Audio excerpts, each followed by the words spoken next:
Hello everyone, welcome again to the channel. Today I want to share with you my opinion about this recent news I found. This one comes from oilprice.com website, and they mention this. They say Ukraine to halt coal, oil, gas exports ahead of critical winter.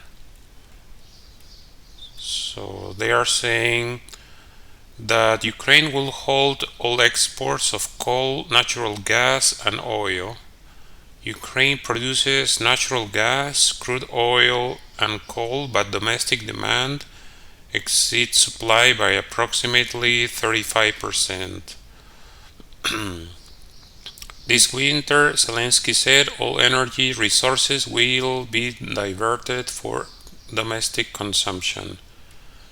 Ukraine produces approximately 14.4 million tons of oil equivalent of coal, 16.5 of natural gas, and 2.3 of crude oil, rendering the country self-sufficient for 65% of its energy needs.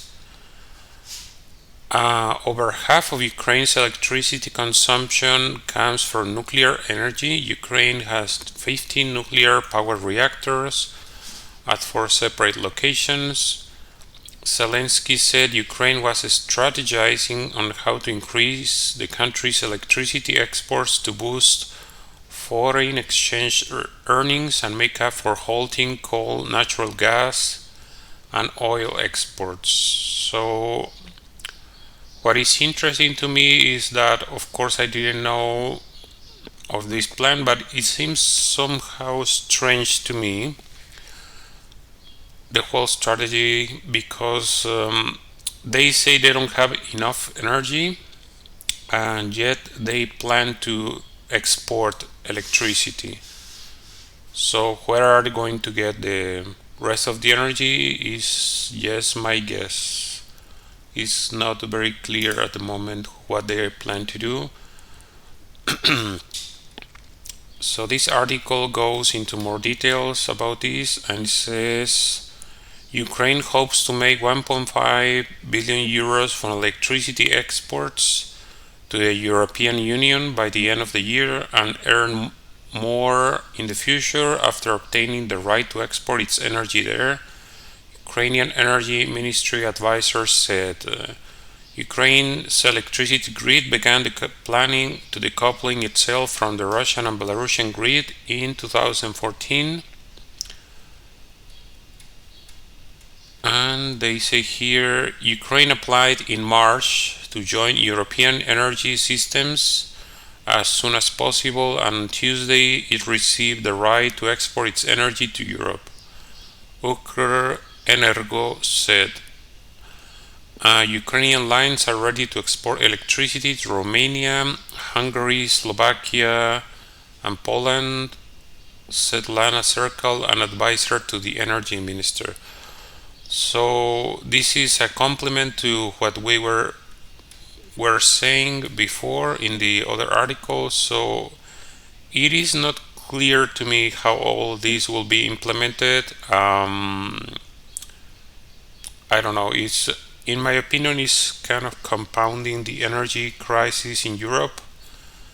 But of course, I could understand the president of Ukraine trying to look after his own country needs rather than somebody else's. But at the same time, they're planning to export electricity. So how are they going to make up for the rest of the electricity or the rest of energy needs they say they have?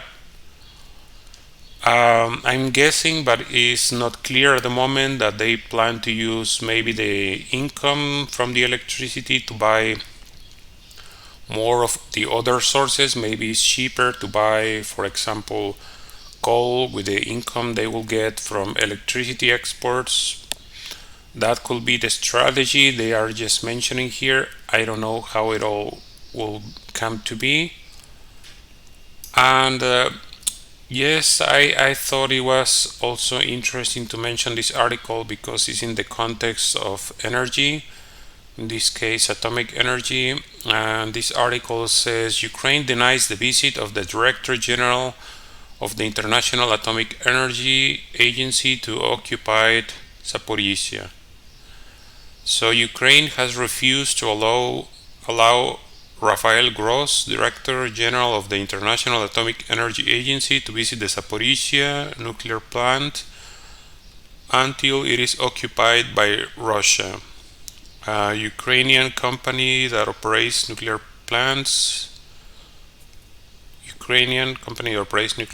announced Tuesday.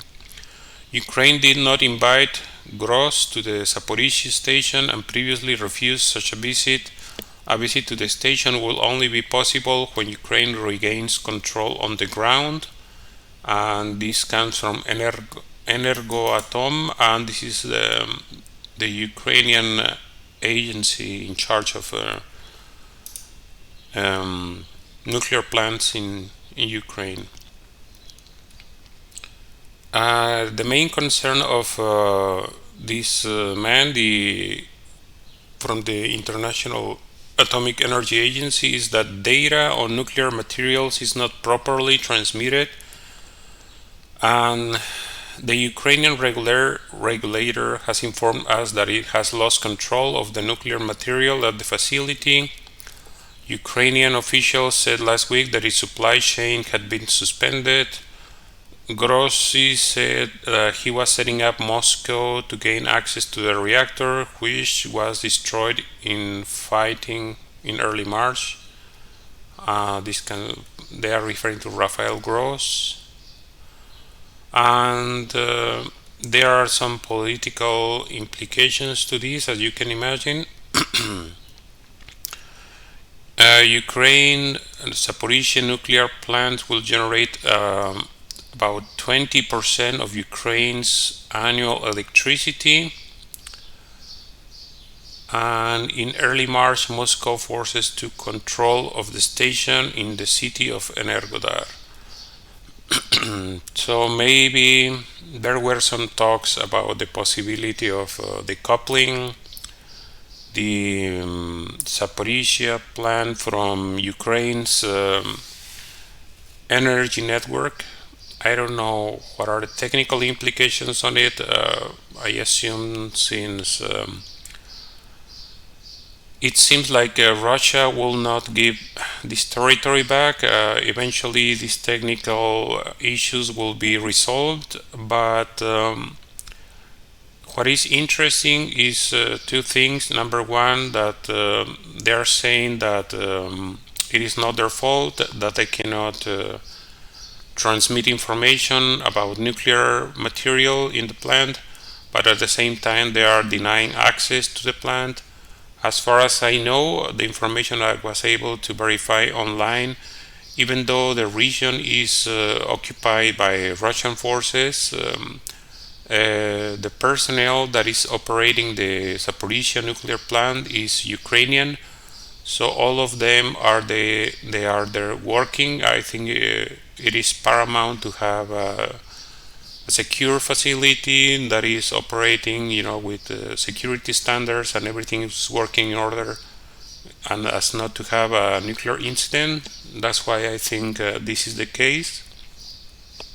And there hasn't been any specific incidents. Somewhere else in the article they mentioned that they're unable to transmit the information because Russian forces have stopped internet access to the plant. I don't know if that's true or not, but what happens here in this section is that he says that since Ukrainian officials are denying access, he will probably go to Russia to try to request the access from their side, and so that these requirements of reporting will be met. And in the context of all the things that we were mentioning, I think if the Zaporizhia nuclear plant is effectively decoupled from the Ukrainian energy electric network, then the energy crisis for Ukraine will be even more dire. That's my opinion.